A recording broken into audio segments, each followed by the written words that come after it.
Spec. I don't spec fish, so I wouldn't know. 100%. You want to go chase those, or you want to catch these fish here? Hopefully they. Dude, holy crap. First captain. First captain. I should throw it back there. What is up, everybody? It's your boy, the Hunter Fisher. Welcome back to another Epi Banger video. And today, guys and girls, we're gonna be doing a little bit of tackle talk. So essentially what I've been doing as far as fishing goes right now is really two main focuses as far as species goes. I'm focusing on speckled perch / crappie fishing, and I'm also focusing on inshore fishing for redfish, trout, and flounder. So those two things kind of have their own kinks and screws around what you should be doing, what you should be targeting, what you should be using. But as far as bass fishing goes, bass fishing is kind of like on a back burner for me right now, but I'm also getting ready for the tournament season as far as bass fishing goes. So I plan to fish at least one tournament for sure. At least when I say one tournament, I'm talking about bass, the College Bassmaster League, and that's what I'm hopefully going to be getting ready for here at the end of January. And I'm hopefully going to find some more tournaments to be part of, because be fishing a tournament to get into a national playoff berth. So hopefully we do good enough in that tournament. But that's not what I'm talking about here today in today's video. Today's video is all about what I think people need to be doing right now in 2022 for speckled perch and crappie fishing. But I'm actually going to specifically talk about two lures, or kind of like a jig and a lure that I think is going to be absolutely amazing if you're going to be on brush or even going shallow for speckled perch right now. So I'm calling them speckled perch. That's because I'm from the South. A lot of us call it specks down here. So if you hear me refer to specks, I'm referring to crappie. When I'm referring to crappie, I'm referring to specks. That's kind of what I'm doing here. So what I'm gonna show you guys today is going to be the best jigs that I think are gonna be for speckled perch fishing in 2022, and the best brush pile lure for 2022. So let me go grab those real quick. I'll be right back. I have a big box of lures right here, and it's full of good stuff, but it doesn't mean necessarily only one of the items that I'm talking about today. I just want to give kind of, this is more so an honorable mention, more so than it is just something that you need to be using with the 2022 year coming around, 2022 season. This is these are both going to be Eurotube products. Now, I am partnered with Eurotube, but it's not because they make me say one thing or another. I genuinely love their products. I genuinely think that they make the best products out there if you're wanting to get good ultralight fishing while out there in the water. So this exact lure right here, if you guys remember this summer, I went down to Orlando. Oh my gosh, dude. Dude, I'm looking at big fish over there, and I just got cranked by whatever's fighting. For ICAST 2021, and I had actually stayed with a buddy who lives down in Winter Haven. Me and him went out on his boat a couple of times to do some brush pile summer fishing for bass, and I had brought a couple of ultralight rods just to use around for small bass fishing, things like that. But I had brought those ultralight rods because I thought they would be great, especially if we get on those brush piles and there's more than just bass in those brush piles. So another item that I had, a lure that I had with me, was the Micro Z Viber from Eurotube, which is what I just showed you. That lure essentially was, how do you say it, virtually snagless to the pile. And if it did snag, it was very easy to get out. I actually showed you the exact one I was using in that video. We were slow dragging it through the brush pile, and it was just getting demolished, hammered, flat jackersoned, and it was just insane how good it was doing out there in those brush piles. That is a 1/16 ounce lure, and honestly, it is one of the best lures out there in the market if you want to go and target specs on brush piles with things like Live Scope or Mega 360. Mega Live is coming out this year, or at least it's coming out to the general public this year.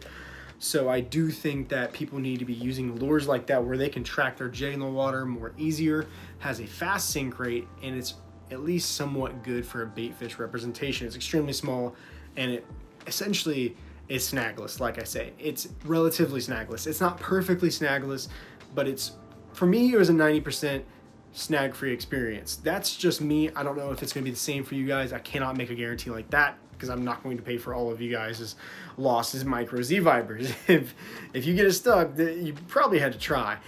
But that leads me to my next point. Another jig that I think people need to be getting onto as far as speckled perch fishing goes. Now, this jig works all year round for me. This is why I think it's going to be the #1 jig for 2022. This jig right here is the soft locked, the soft lock tungsten jig from Eurotackle. This is a tungsten jig that is essentially, there is a keeper on there that is a small bobber stop looking piece of rubber that keeps the bait from essentially ripping there at the bait keeper. And instead of, you know, a tail puller, it pulls the bait up around the hook versus ripping the tail off. Because a lure like this, that little jig right here, that little tail, if you lose the tail on that, you lose the action of the jig. So that is mainly the reason why I'm saying that this is going to be the #1 jig and setup for crappie this season, or not even this season, all year round, like I said, because I use this in brush piles. If you notice, actually, I actually took some 20-pound monofilament and made a brush guard on that soft lock tungsten jig right there. And I will say there is some stuff in the works to essentially solve that problem. I can't say a whole lot as far as from what I've been told and from what I haven't been told, but there's something happening, I can tell you that much. But I made my own, and this works pretty good. It doesn't work perfectly, I can promise you that. At least on this size, it worked great. What it does mainly is it just guides the hook away from a branch or from brush. It doesn't exactly make it 100% snagless, just like the Micro Z Viber, but it makes it relatively better for snag-free experiences. So this jig right here, the reason why I love it so much, let me show you guys with it without a plastic on real quick. Also, one thing I will say about these 1/32 ounce versions of them is they are currently out of stock on the Eurotackle website. They might have them on baitfinesseempire.com if you guys are doing BFS fishing mainly. If not, either way, check them out. But here is the jig by itself with the soft lock. You can see that little bobber stop looking thing right there. That essentially slides back and forth. And what I do to actually put a plastic on it better is I actually start it up at the bend of the hook right there. I don't know if you guys can see that. And I start up there at the bend of the hook so that whenever it goes on the hook, it actually goes over it first. Because if you start it up at the head of the hook, it will not go over that bobber stop. At least from my experience, that's what has happened so far. So I will show you guys there is more than just this size 6 1/32 ounce jig with a 1-inch EPF Swim as an option. You can also do it with a 1/16 ounce head. They make a 1/16 ounce weight with a size 6 hook. This is actually my favorite dirty watercolor right here. My favorite brackish watercolor, not brackish watercolor. My favorite essentially tannic watercolor. That purple and chartreuse jig combo has produced amazingly out there. Lake Kissimmee for me, actually, specifically. And Lake Kissimmee, it performed phenomenally. But one version, another jig and trailer setup that's been doing pretty much amazing for me as far as what this past season has went, is that right there. So that right there is another soft lock tungsten jig, but in the 1/16 ounce weight with a size 4 hook. And the plastic that I have on there is a Eurotackle 2-inch B-Vibe in Fire Tiger. So I don't know what it is about this color, particularly lately. It's Miami color, so I inherently don't like it because I'm from Tallahassee. But right there is, that color has just been producing more so than the other B-Vibe colors for me lately. I've used Sexy Shad, I've used white, I've used black, I've used glitter gold, all that stuff. This color has produced more so than any other for me lately as far as crappie fishing goes, especially.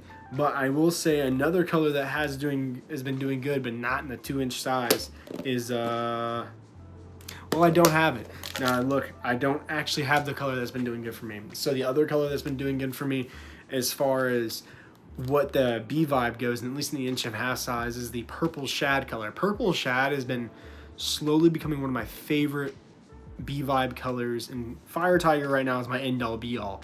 So recently, if you guys noticed in it's a video from December 30th. I don't know when this video is going to go up. It was the video that went up last night from the day that I'm filming this. So today is New Year's Eve, but I don't know when this video is going to go up. So essentially the day out there, the only lures that I actually caught fish on were Eurotackle products. So I know that sounds really gimmicky, but also one thing I will point out about the soft lock tungsten jigs, it doesn't have a high gauge hook. Now, for some of you guys, that is the disappointment. For me, that's a benefit. The reason why is because whenever I get snagged in brush piles with a naked hook like that, I can just bend my hook back out when I'm trying to get unsnagged. Because when I was down there in Winter Haven chain fishing a lot of, I don't remember the name of the lake I was actually on. It was like Henry or something like that, where we were on the brush pile, and it was just time and time again, without that little brush guard that I can tie on there, I would get snagged in the brush pile. But if I pulled hard enough, eventually it's coming off because the hook would straighten out. And that was a benefit. It saved me a lot of money to not have to break off jigs every single time. But I wanted that open hook because crappie, perch, speckled perch are hard to hook into, especially those paper mouths. So when that softer hook hits that fish, you don't have to worry about horsing it out of its mouth by accident. And the same thing goes for the brush pile. Granted, I also pulled up like an 8-foot tall brush pile with 4-pound line in this hook, so I honestly don't know what it does sometimes, but I will say that has been one of my favorite benefits. And back when I was in the St. John's in that recent video, one of my sister's boyfriend was actually, he repeatedly got snagged in the pads, but that wasn't his fault. Sometimes when you're not experienced as other people fishing, that's gonna happen. So, but he kept getting snagged, and all I had to do was just give him the pliers. He'd bend the hook right back in. That's the nice part about it for me. And you're not losing fish because your hook's too stout, which that is a thing, by the way, especially when you have, like, specs have really thin mouths. It's really easy to take a lure out of their mouth.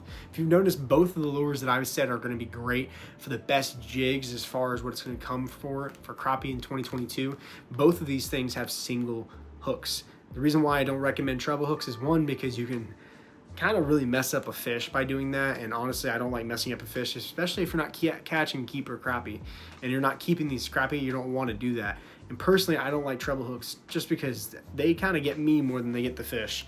So I kind of stay with a single hook presentation, because if you just keep the drag relatively loose, about half the strength of your pound test, you can keep those crappie on completely fine. You don't need to worry about having a super stout hook or having treble hooks to keep it essentially on for you.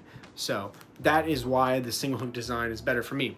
But overall, whenever I actually, back into St. John's, like I've been telling the story of on and off throughout this video so far, we were actually using the 1-inch EPF Swims in pink with the 1/32 ounce. When we got back to the dock, I had just thrown a cast randomly off the dock straight into the middle of a canal, because it's on the St. John's River down here in Palaca, Florida. I had thrown one cast straight off into the canal off my dock, and slow rolling it, letting it sink to the bottom first, slow rolling it on the bottom, because these tails have more kick than any single paddle tail you will find as far as what crappie plastics go out there in the market. I have not seen anything move at literally next to no speed at all. I have let the EPF Swim just sit there and it still kicks somehow. I don't understand how he does it, but Ben over at Eurotube is very talented at what he does as far as bait design goes. But I was slow rolling on the bottom, and boom, I caught like a little crappie about that big, and that told me there's a school out there. So handed the rod to my sister and her boyfriend, and they both caught one right off the dock, about the same size. But I switched to this on a little bit bigger setup, which I actually have a rod I need to review for you guys soon, and it's the rod that I used in that video. But I switched to that Fire Tiger 2-inch B-Vibe, and then I caught like an 11-inch crappie. And I was ecstatic, because saying that I could catch crappie right off the dock that my grandfather had bought after he had passed, it essentially was one of the best experiences as far as what my, like, just something I could say goes, because I had been targeting crappie all day, and then I finally caught him back at the dock right where he meant to set everything up for crappie out there. So it really meant a lot as far as what that could do.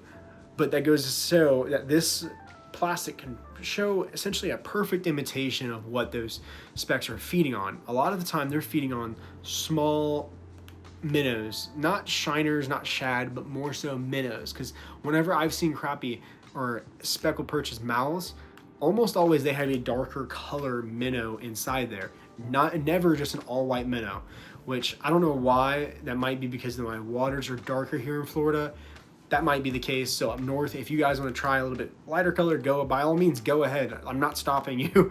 But I definitely say that this is one of the most phenomenal imitations, especially in places like the St. John's River, Lake Talquin, Lake Seminole. Well, Lake Seminole's not really as tannic as those other lakes, But if you're targeting places like Rodman, Lanier, Harris Chain, Winter Haven Chain, Kissimmee, Okeechobee, all those tannic water places where you're targeting specks, this color right here is phenomenal for it. So these are kind of like my top 2 jigs for speckled perch fishing as the year goes on. So if you guys want to go check those out, I have them at the links down below.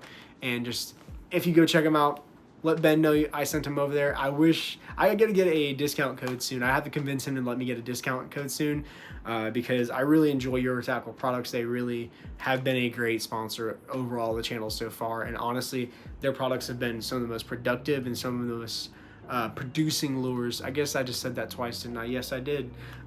They've been some of the most producing lures out on the water for me.